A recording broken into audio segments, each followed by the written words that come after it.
I've put things into perspective. Like, no matter what, you'll always figure it out. If I can't, it means I died. Like, if I can't figure it out, I'm just not here anymore, you know? Like, I'll work through anything. What's the worst thing that could happen? Like, if I lose a fight, well, I'll deal with it when it comes, you know? So I don't really, like, fear that anymore. I think I did used to fear it.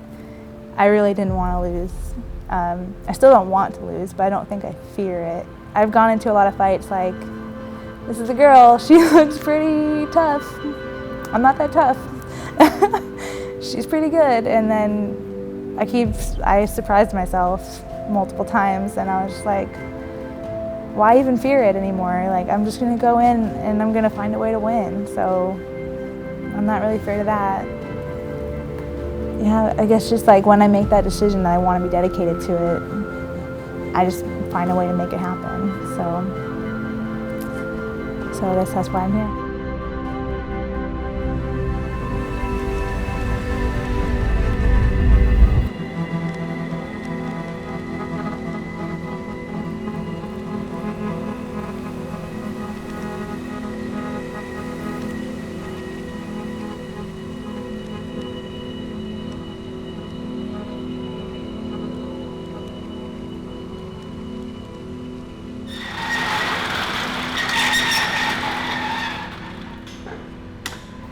My parents put me in martial arts when I was 4. They just valued martial arts. They never did it, you know, before themselves, but you know, they saw the benefit in doing martial arts as a kid. So I'm sure they didn't picture it like leading to this, but they thought it was important. You know, I have 2 older brothers, and they wanted us to be like a unit, you know, doing something. I don't know why specifically they chose taekwondo, but I remember my mom telling me that they saw UFC, and like Hoist Gracie was like inspirational to them, like that they could, you know, someone small could defend themselves. And we were living at the military base, and I think that maybe the closest martial art to us was a taekwondo school, and it was run by like a real guy, you know. It's like not cliche, it wasn't like super cliche, like you know, like he was like a cop, you know. He had his own, you know, gym, and he was just like discipline and, you know, real stuff, sort of, I would say.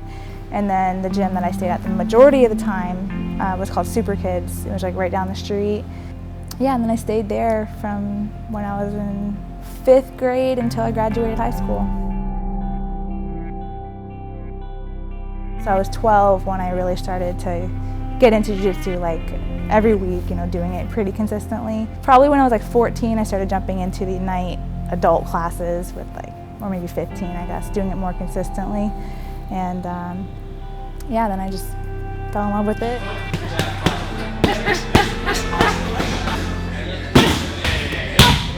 I was super shy as a kid. I was like painfully shy. You think I'm shy now and like awkward. It was really bad.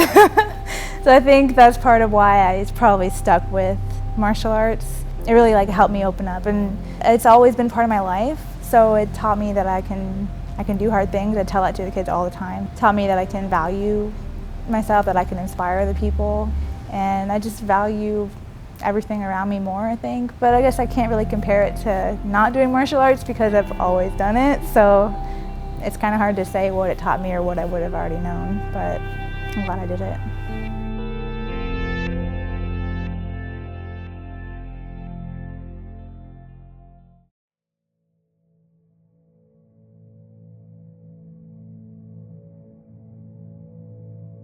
So I majored in math education in college. I've always taught something to someone, like at some point in my life. That's always what I'm doing, and I love doing it. So, you know, I'm still doing kids classes all the time, even though I don't have to do that. It's not like I need that in my life. It's rewarding. I guess that's a good word for it. So right now I am a teacher. I'm an algebra teacher with Florida Virtual School. So it's an online school. It's still a full-time job. The nice thing is that it's flexible with scheduling. You know, I can come to the gym during the day and, you know, different times throughout the day and kind of plan around my schedule. It gets hard with like always having either work or gym and then sleep and then work and gym, trying to balance it. I'm like always on a schedule. And then when you add 7 now to that +6, you'll get the constant that we're looking for. So with the, which one is matching what we need, A, B, C, or D. With teaching the kids in martial arts, like at the gym, I know that there's an influence on them. You know, even if I don't ever see them, I'm sure I've taught thousands and thousands of kids that I don't ever see or will never even know, you know, but it's just nice to know that maybe they had a good memory of it and something like later in life will, something you said, you know, you look back at your childhood, there's like the most random thought of what someone said to you just like affected you in a weird way. It's like maybe one of those moments happened with one of the kids, and I get to encourage them. Like the teaching part, the part I like the most is I get to encourage them when they're feeling down about it. Like, I don't get it. You will get it. You just don't get it yet. You know, I like that, overcoming something. 5, 4, 3, 2, 1. Well, I met Addie, you know, when I met Todd. Well, she was 4 when I started being with Todd, and then I met her, I think, on her 5th birthday. We took her home for the summer, you know, like for a few weeks the first summer. It was awesome, you know, like I always was able to work with kids, but having that kid, you know, Addie there, like she's, you know, I feel like she's mine, you know, but I understand, you know, we're like a blended family. It's nice that we all get along, and I feel really lucky to have such a nice, perfect little girl in my life. Well, I feel like she's maybe inspired or influenced by me. I'd like to think maybe, you know, I have a positive, strong influence on her, you know, with what people can do, and, you know, I know she's got a lot of people that care about her, so it's nice to be like one of those many people. When she got to come to Invicta with me last year, and we got to tell her, like, this is a girls only event, like no boys are allowed to fight. She was like, I like this. And well, she had already been doing like the kids class and stuff, but at that moment she was like, oh, it's not like a boy thing anymore. It's like, oh, girls are doing this. And I could tell she was just like in awe of all the women around, you know, you saw them. So I think she thinks it's cool that girls can be tough and like do anything.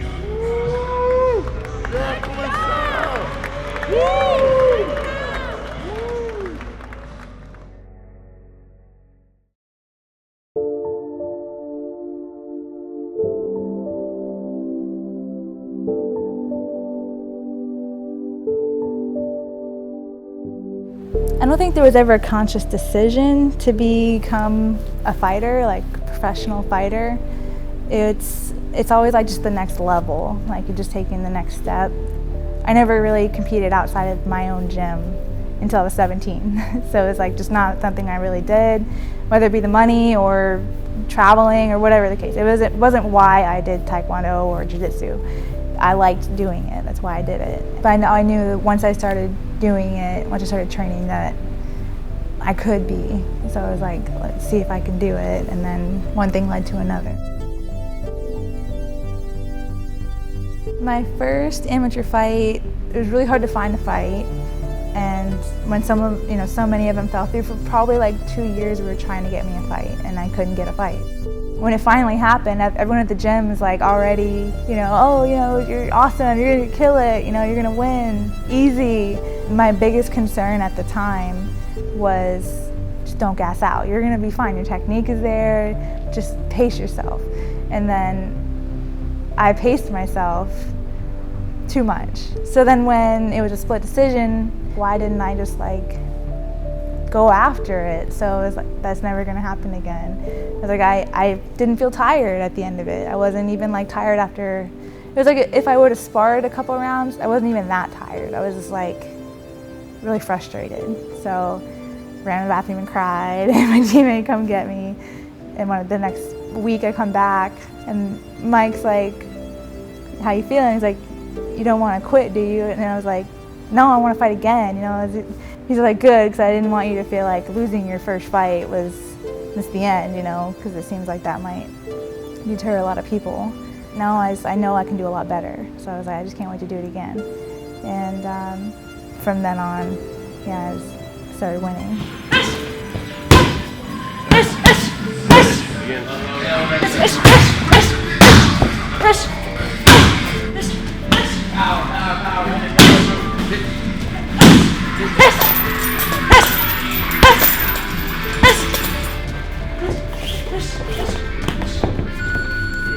I know what Invicta is and what it's done for the sport, especially for women, and just knowing, like, just what I know of it, it's just like an honor to be a part of it.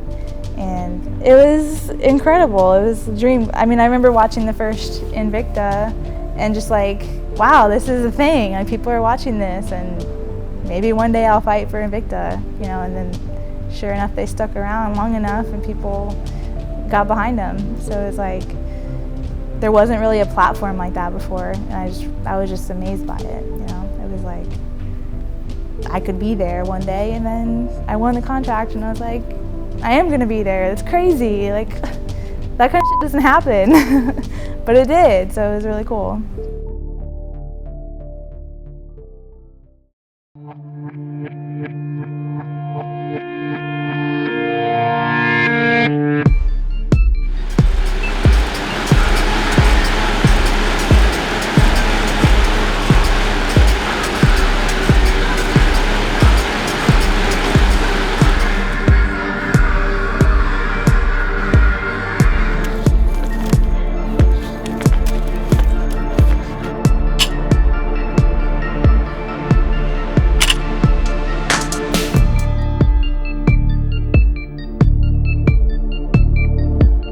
A lot of fighters do come from hard upbringings and things like that, you know.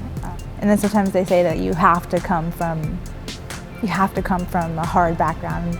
Like, why would you fight otherwise? They grew up fighting for things. It's not like I had like a lavish childhood, but I definitely know I was lucky to have the parents I had that worked hard for things that we had. So I felt like my martial arts was always, didn't come from that aggression. It didn't come from like that angry place. For me, it was always just helping me. It was like, this is helping me build myself up for something. So it was just, yeah, it was a different experience for why I stayed with martial arts. But it was just like, I guess just passionate about it. I want my skills to beat your skills. This is kind of more where it comes from. And to do that, I have to just do it better and everything better. So maybe the aggression comes from like trying to just meet that goal, you know, like I have to do that. When I'm signing up to do this, there's no hard feelings about it, you know, like we're in a sport. I have this moment where I can just be this other animal or whatever, this other side.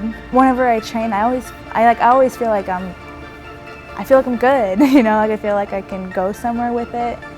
If I didn't feel like I could make it, like if I didn't think I could really be the best, I don't think I would have done it at all. You know, I really just felt like I could do it. I just want to be like a different fighter. I feel like my style, my personality is different, so I want that to be reflected in how I fight, and I just want it to be fun. You know, I want it to be like, what's she gonna do now? Because I got a lot of weird stuff up my sleeve and I like to make stuff up. So yeah, I just want to like have fun and be remembered for doing that, like, and being good at having fun beating people up. Yeah, I like that like inspirational kick that it doesn't always have to be just like angry and serious. You can just like go do your thing and have a good time.